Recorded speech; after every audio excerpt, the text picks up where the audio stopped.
إن شاء الله ألف مبروك سيدي. مبروك لكم. تسلم. مبروك. تسلم. مبروك. تسلم.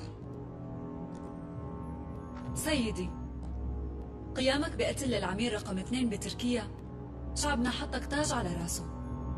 شكرا لك رفيقة ويلان. واجبنا. شكرا لكم. اتركوا يستمتع بالعز شوي، قريبا كثير رح ينضم لقافلة شهداء الثورة. هلا ما رح يكون صعب علينا نصفيه هون؟ نحن شو دخلنا؟ كل اللي رح نعمله رح نرجعه على المدينة، ومراد علمدار هو اللي رح يحلها.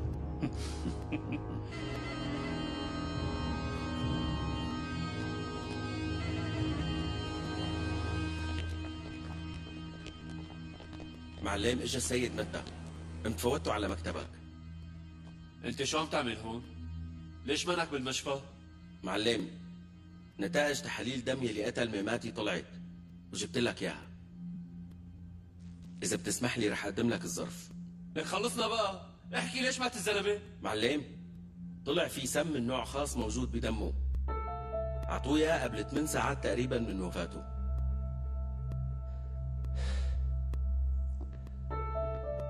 شو هذا السم؟ من ايمتى المنظمة بتستخدم هالطريقة لتغطي على أعمالها؟ العوض بسلامتكم. من وين بتعرفوا؟ ما فهمت.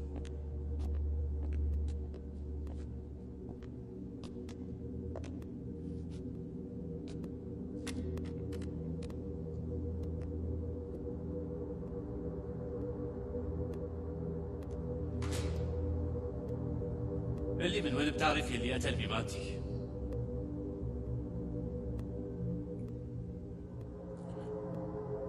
ما بظن انكم مفكرين إلي علاقة باللي صار. جاوب على السؤال اللي سألتك اياه. اجيت لهون بنية طيبة، ما اجيت لأدخل بجدالات. منيح كتير، قول من وين بتعرفوا لكان لحتى نتأكد انه فعلا نيتك طيبة. امبارح المساء حاولت اتذكر من وين بعرفه، بس بعد ما صارت الجريمة تذكرت. بهالزمانات جابوا لي اياه على انه معترف، بس ما قدرت ارتاح لشغله وحسيته عم يشتغل لكذا طرف فقلعته. وشو اللي منعك انه تقوصه براسه؟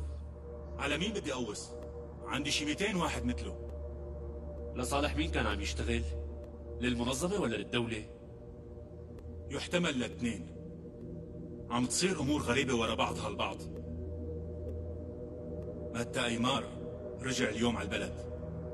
وهو شو له علاقة بقتل ميماتي؟ ما بعرف، بس ما برتاح لهيك شغلات مع بعض. سمعت انه يشار عاطي مصاري للمنظمة. يمكن تقدر تعرف شي عن طريق يشار.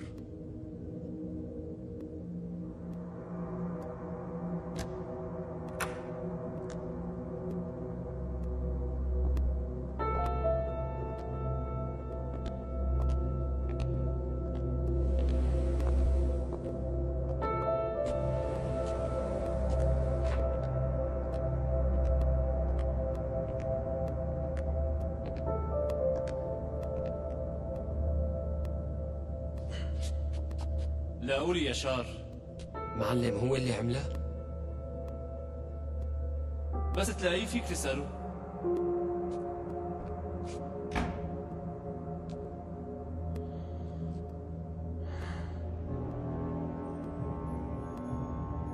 قتل ميماتي مو بس رسالة موجهة لتركيا، هي رسالة لكل الدول الإقليمية. رفيق جمال، بهنيك على نجاح العملية، بس عم نتساءل ليش قتلت ميماتي وما قتلت مراد علمدار؟ عفوا رفيق، كان هدفنا الأساسي هو مراد. للأسف زلمتنا ما لقى فرصة ليقدر يقوص عليه. الحكومة رح تضغط على شعبنا بسبب هالعملية هي. وجود الرفيق جمال حاليا بالمدينة أكيد رح يكون مهم كتير لقيادة هالمرحلة الصعبة وتأمين سلامة شعبنا. بقترح إنه يحصل الرفيق جمال على صلاحيات موسعة بالمدينة تشمل كل غرب تركيا. تكليف الرفيق مظلوم بيشرفني، بس أنا حابب أفتح المجال قدام الشباب. إذا بيوافق الرفيق رئيسنا، حابب درب المقاتلين على التكتيك الاستراتيجي وعلى التوعية الفكرية كمان. تواضع الرفيق جمال بيبين قديش هو سائر حقيقي ومخلص لقضيته وحرية شعبه.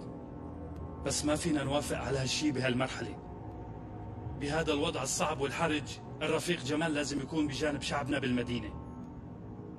مشان هيك أنا عم فكر باقتراح الرفيق مظلوم. مين اللي موافق؟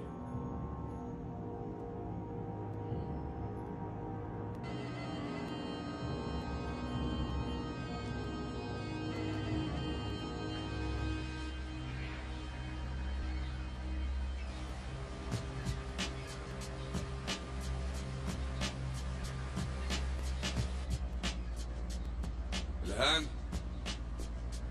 شلاح جاكيتك، شلاحها شبر ما احترقت من وهج الشمس. شكرا، هيك منيح اغا.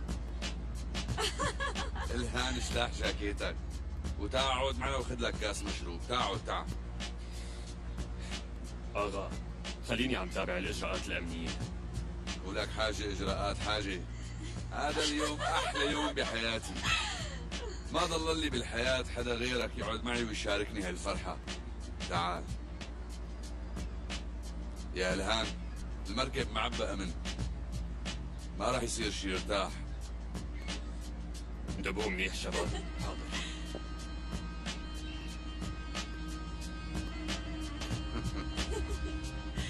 بصحتك. اغا، خلينا نبعد لبرات البلد، بتكون عطلتنا احلى. عطلة شو يا الهان؟ انا ناوي يكون هون بنص البلد. ميماتي ماتوا، بدي اشوفهم كيف عم يتوجعوا بموتوا. اغا، ما كنت متخيل المنظمة تقدر تعملها ابدا. الحقيقة كانت عملية كبيرة. لحتى يعرفوا مين يشار اغا يلي خلى المنظمة تشتغل لصالحه. يا عيب شو مع زين عروستنا الحلوة. اعطيني هالتليفون من عندك.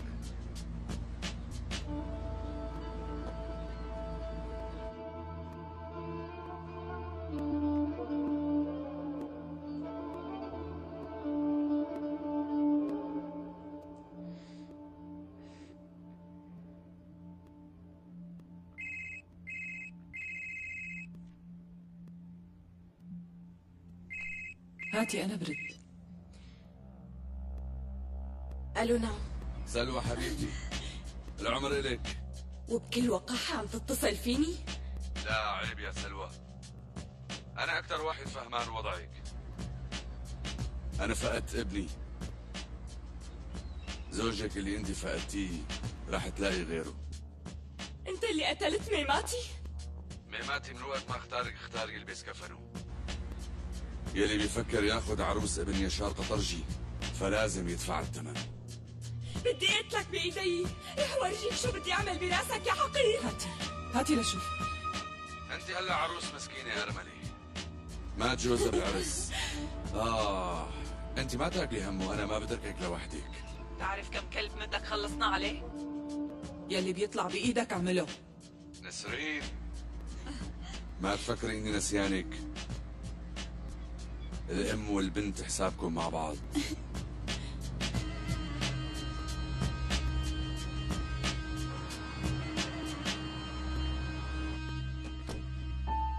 سيادة النائب، وصلني ملف التحقيق بقضية ميماتي.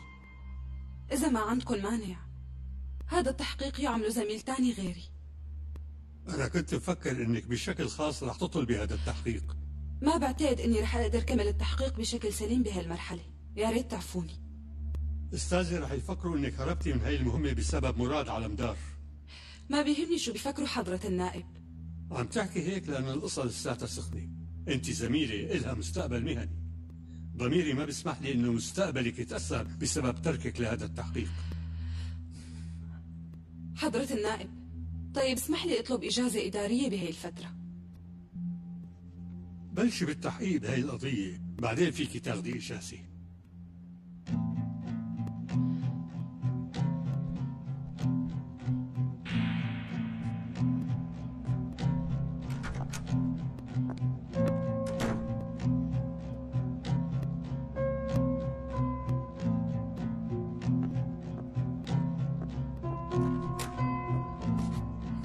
وين سلوى؟ نزلت لتحكي مع السيد نهاد. وانت شو بعدك واقف عم تعمل هون؟ ليش ما نزلت وراها؟ بس هي طلبت مني خبرك بس تطلعي، مشان هيك عم انتظر هون. يا غبي، تحرك روح وراها. شو هالغبي هاد؟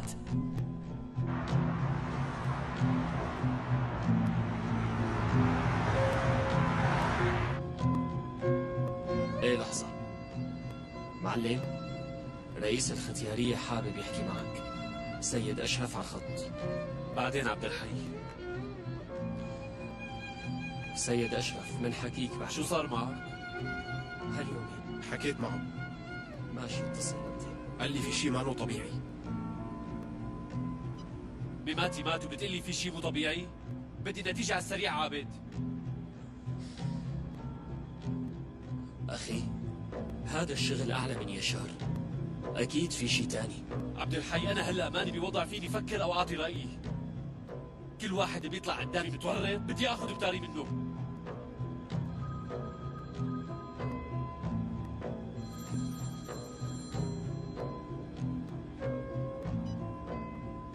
ايه نعم نسرين؟ مراد، سلوى هربت من المستشفى. وكيف هربت؟ اتصل يشار وحكى معها بقلة أدب، فراحت تدور عليه. يمكن بترجاك تلاقيها وبسرعة. يشار؟ برافو نسرين، برافو. مين ما اتصل خليه تحاكي. بسرعة عابد، ما قدرنا نحمي مماتي، خلينا على ليلى نحمي أمانته. عم قل لك وينه يشار؟ ما هون، ما اجى يشار اغا من الصبح. هالحكي مو صحيح ابنه. عفوا مدام، قلت لك ما موجود. يلا بقى روحي من هون، تفضلي برا اذا بتريدي. يا مدام عم قل لك ما هون. شو عم يصير هون؟ استاذ، قلت للمدام سلوى انه يشار اغا ما هون، بس ما عم ترد. طيب ماشي، زتوها برا يلا. شبكن مثل الحيطان، زتوها برا.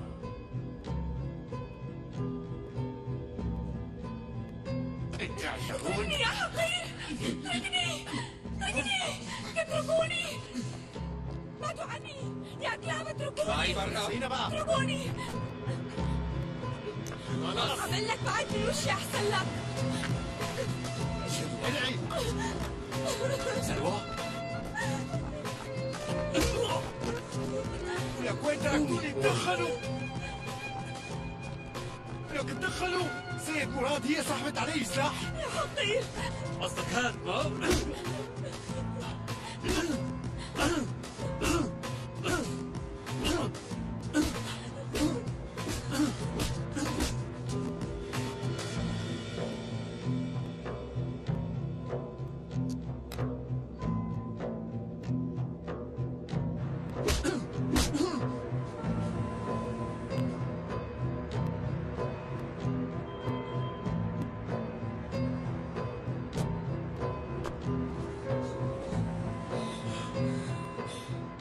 عابد، وصل سلوى لأمها.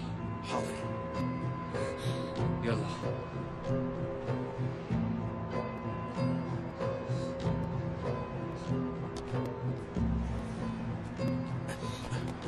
انت منيحة؟ لا تخافي.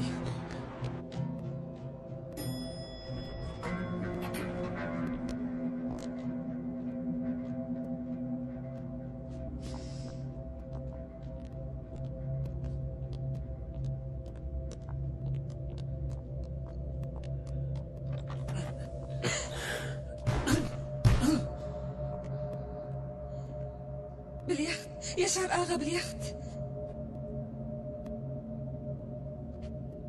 اتصل يحددوا لنا مكان يخته.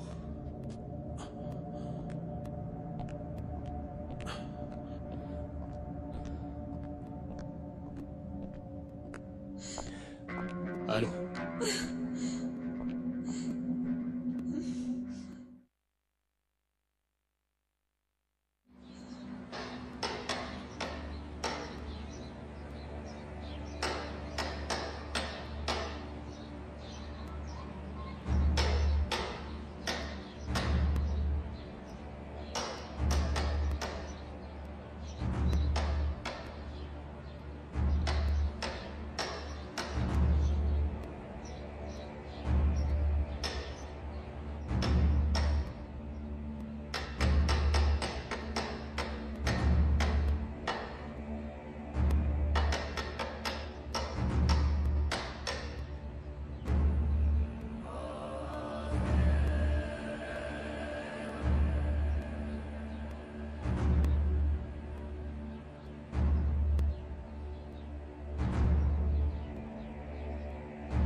سيدي اجا الضيف اللي ناطرينه. خليه يفوت. حاضر.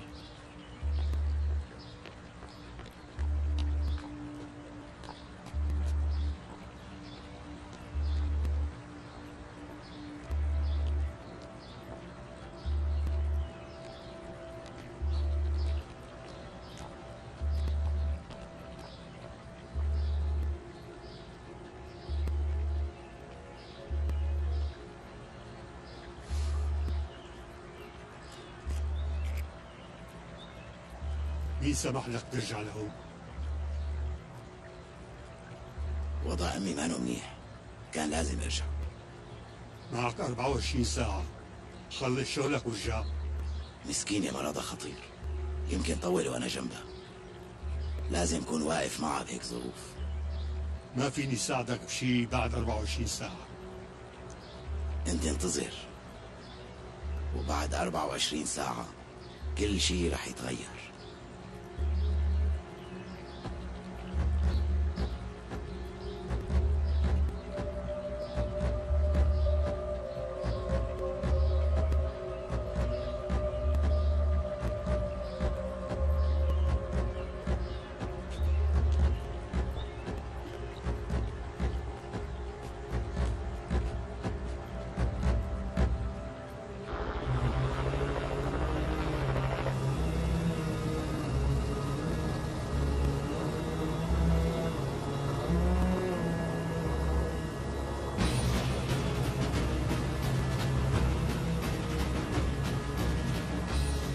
سيد مراد، صرنا على حدود المجال اليوناني، نحن صار لازم نرجع.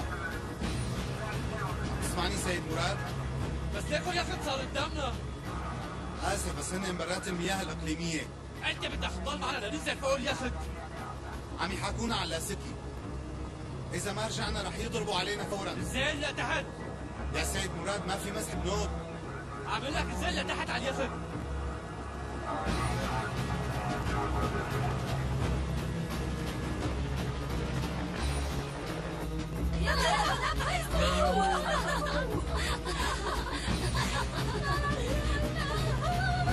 صحتك يا شار آغا.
مراد علمدار، أنا أخذت بتار ابني وما عاد تفرق معي إنك تقتلني. لو قتلت 1000 واحد حقير مثلك ما راح يكفيني لأخذ بتار ميماتي. شفت غلطك يا مراد علمدار، ميماتي مات بسببك أنت. لو مو أنت سمحت له يتطاول على شرفي ما كان صار هيك ابني. أنت لك شرف يا عديم الشرف. مين اللي نفذ لك هي العملية؟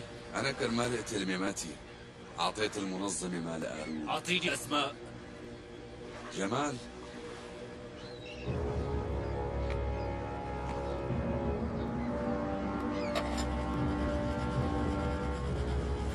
والمصاري اللي أخذوا بيستاهلوا.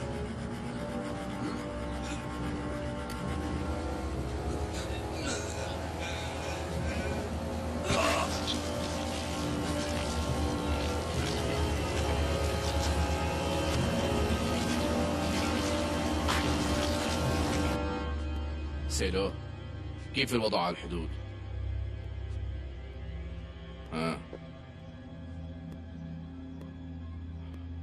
طيب. انت سمعت شيء انه جمال قطع الحدود عندكم؟ ايه، اسمعني، بتلاقي لي فرات فورا، انا لازم باقصى سرعة احكي معه. سلام. يلا سكر سكر.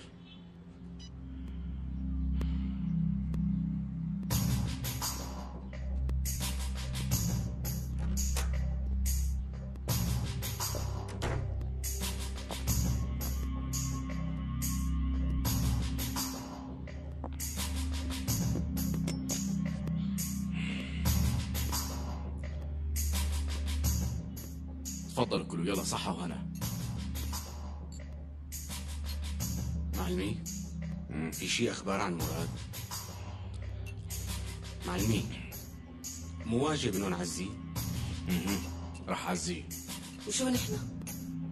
انتوا بتضلوا هون. إذا مشان الولد اسطنبول أحسن له. اسطنبول بدي تشيلوها من راسكم. معلمي أنا ما بتركك لحالك، شو بدي أقعد أعمل هون؟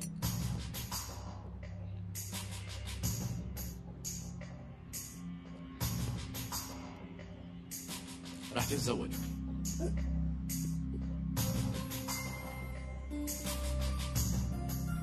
شلون؟ كيف يعني؟ بدكم تعملوا عيلة، وهذا الولد اللي جبته رح يكون ابنكم. انت اكيد جننت.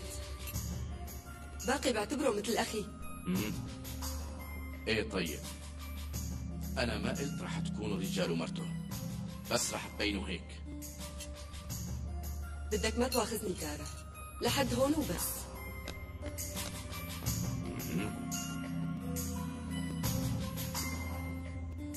شو عم بيصير معها؟ معلم يعني انت مو فهمان على البنت؟ ولا عم تعمل حالك مو فهمان؟ في شي شخص بحياتها انا ما بعرفه؟ معلمي، كايفر بتحبك إلك.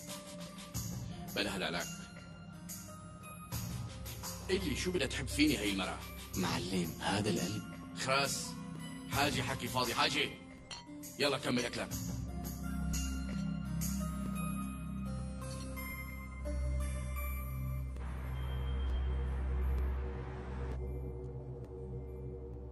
عفوا استاذي، القناص مرتبط بالمنظمة؟ ما بعرف. أنا يلي ما عم بفهمه من إمتى المنظمة بتعمل هيك عمليات معقدة.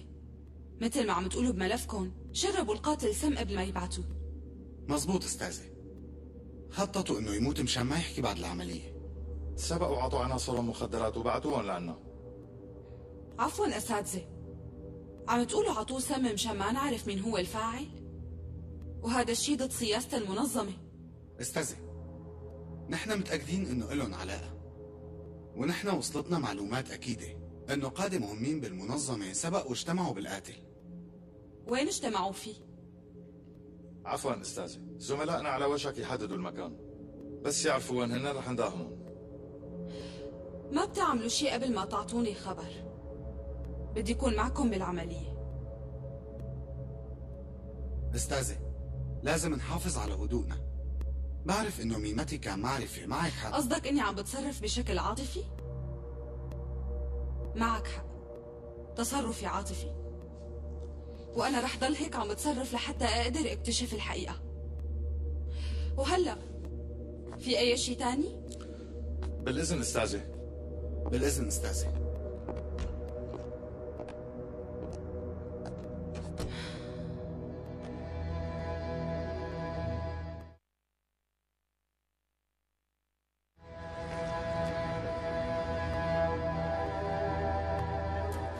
بسرعة، لازم نفضي كل شيء بأسرع وقت. يلا يلا يلا، انت تعال معي.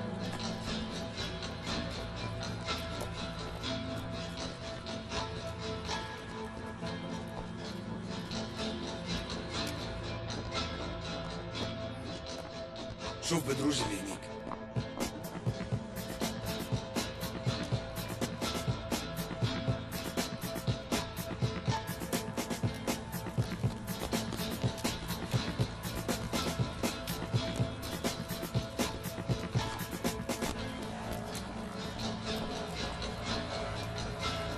بسرعة بسرعة.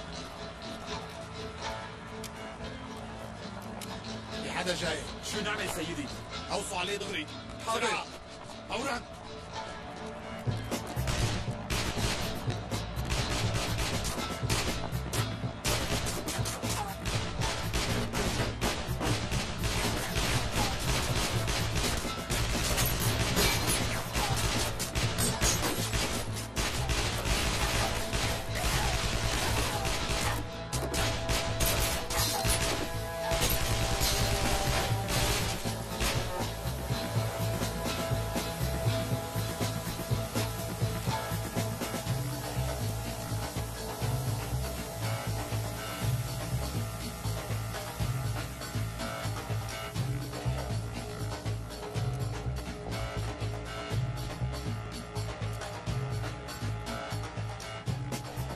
ما في حدا.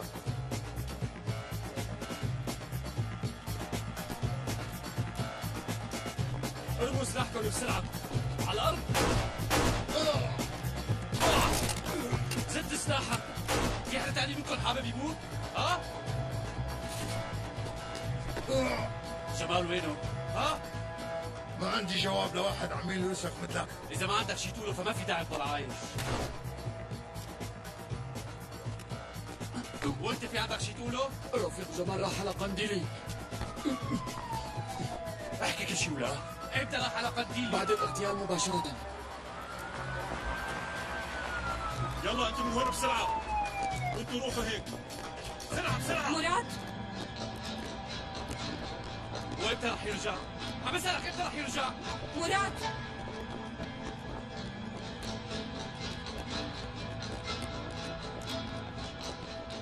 امتى راح يرجع جمال؟ ما بعرف. إذا ما بتعرف فمالك بحاجة الراس. مراد شو عم تعمل؟ متأكد إنك ما بتعرف؟ أنا متأكد من الحكي اللي قلت لك إياه. مراد اترك الزلم. هدول ما بيستاهلوا يتنفسوا الهواء. نحن منقرر هالشي.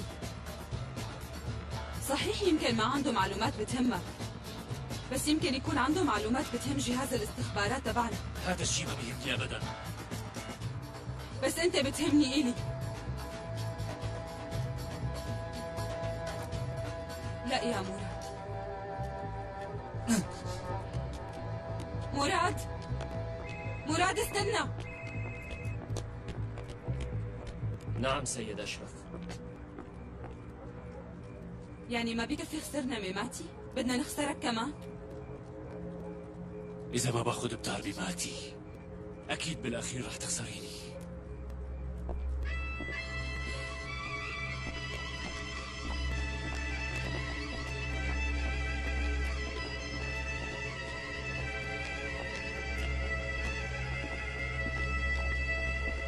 معلم، سيد أشرف اتصل. الرئيس مصر يقابلك فورا. خلصنا عبد الحي مو هلا، بس في شيء بخص ميماتي.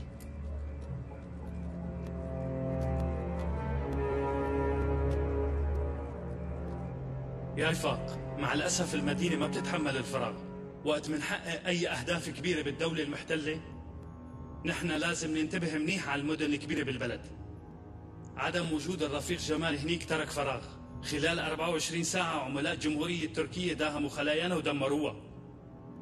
هي طبعا ردة الفعل على قتل ميماتي، ونحن كنا متوقعين هذا الشيء، وما صار هالشيء لأنه ما كنت أنا هناك. رفيق جمال، ما فينا نتهرب من مسؤولياتنا هيك، ونحن قريبين انه نحقق اهدافنا، خصوصا بهالمرحلة هي. لازم نبين لشعبنا يلي بالمدينة انه نحن جنبه، وانه نحن معه ايد بايد وش الامبريالية والرأسمالية العالمية. بلشت عملياتنا النوعية على الأرض تأثر إقليميا، وما بدنا هالشيء أبدا يضاعف من قواعدنا. يا رفيق، ما في شيء تغير على الأرض. رفيق جمال، إذا ما كان بدنا يصير انقسامات بقلب المنظمة لازم بهالحالة نحن نشتغل هون وانت بالمدن الكبرى. رفيق جمال، إذا كنت مفكر حكينا مو مقنع وإنه هي مؤامرة موجهة ضدك بهالمرحلة، ما تحكي هالحكي لا يا رفيق. ليش هيك عم تحكي؟ ليش لا تتآمروا علي؟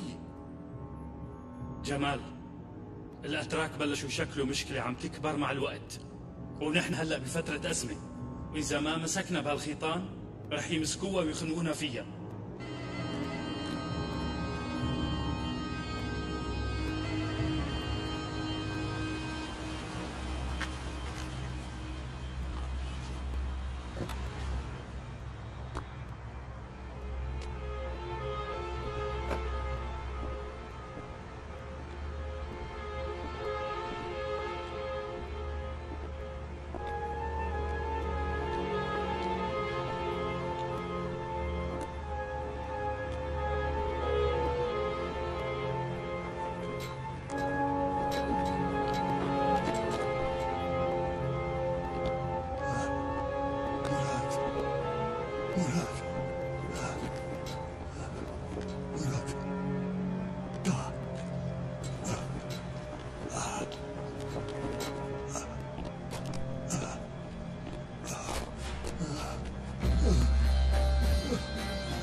اللي عمل فيك هيك؟ مراد، لازم تكون منتبه كثير. فخ. ومين اللي عمل هالفخ؟ اللي قتل ميماتي. مين اللي قتل ميماتي؟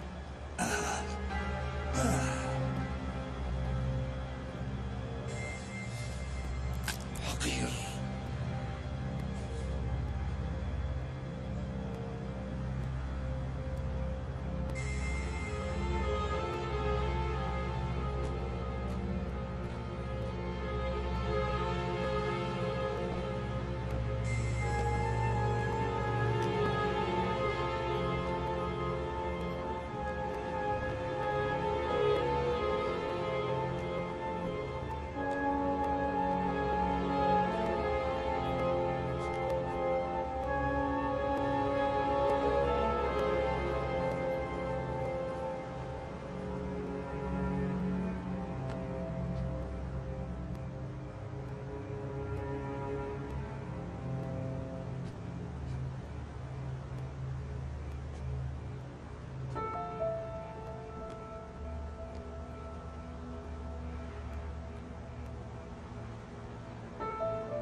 سيد أشرف، أرجو أنك تجي فورا لهون.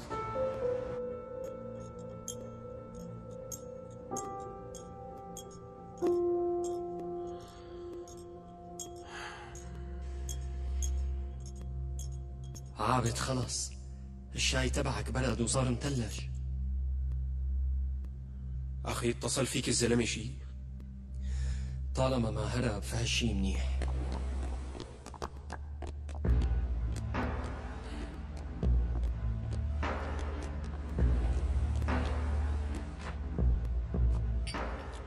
خير يا نهاد؟ بدي اشوف اخي مراد. هو مانو هون. قدرتوا تلاقوا يشار؟ بعد هلا ما حدا رح يلاقيه بنوب، لا تخاف.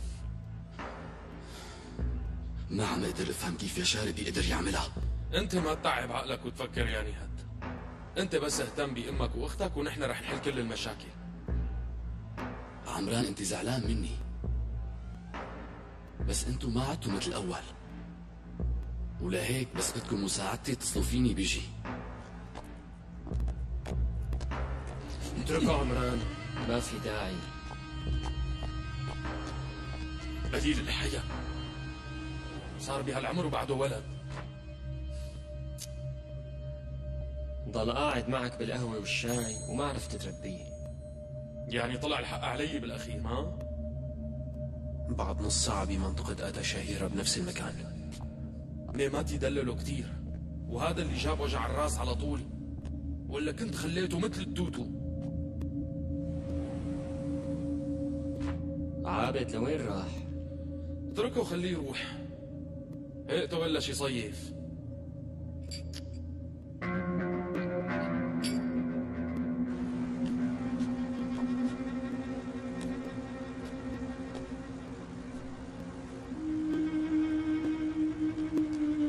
تعرفوا التعليمات شباب؟ نعم سيدي.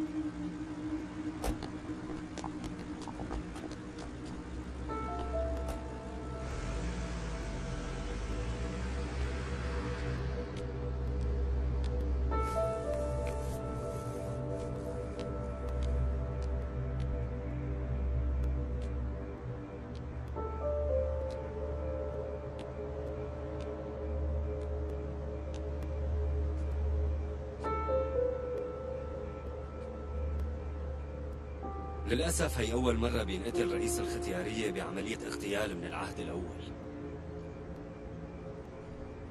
سيد أشرف، أنت بتعرف شو كان بده يقول لي الرئيس؟ كل شي بعرفه إنه له علاقة بقتل ميماتي. شو علاقة يلي قتل ميماتي بقتل الرئيس؟ يلي عمل هذا الشيء حدا تاني. قتله بسهم لحتى يوجه لنا رسالة. إذا عرفنا مين قتل ميماتي رح نعرف مين هو اللي اغتال الرئيس. مو ظابطة. يلي قتل ميماتي معروف، والسبب معروف، يشار.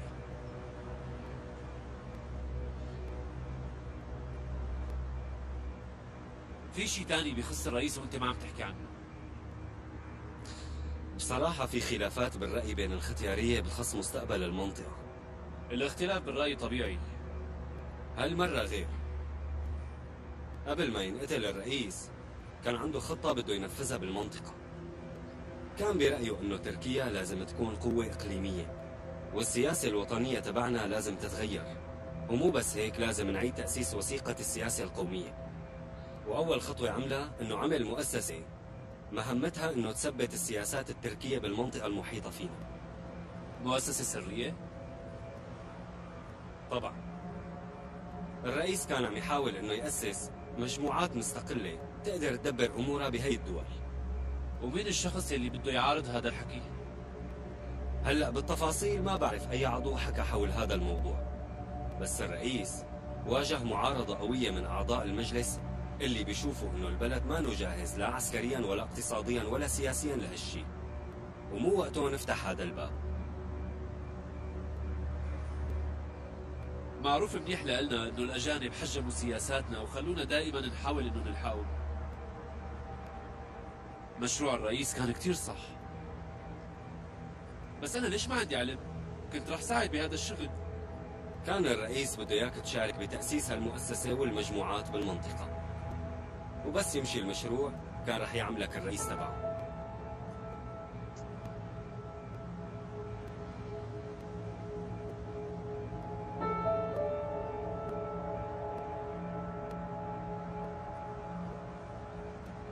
ويا ترى هلا مين رح يصير الرئيس؟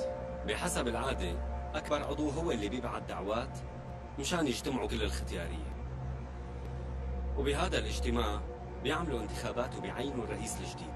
قبل ما يقرروا ويعينوا الرئيس لازم بسرعة اني انهي تأسيس هي المؤسسة.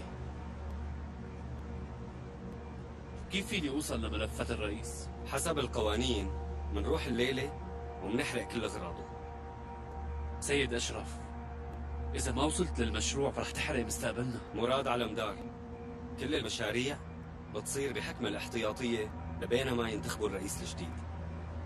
من وين رح تعرف إنه الرئيس الجديد ما له إيد باغتيال الرئيس القديم لا سمح الله؟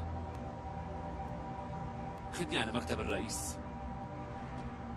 بدك يعني أخرق قوانين عمرها 2000 سنة؟ معقول؟ يمكن صار الوقت لحتى نحن نعمل قوانين جديدة.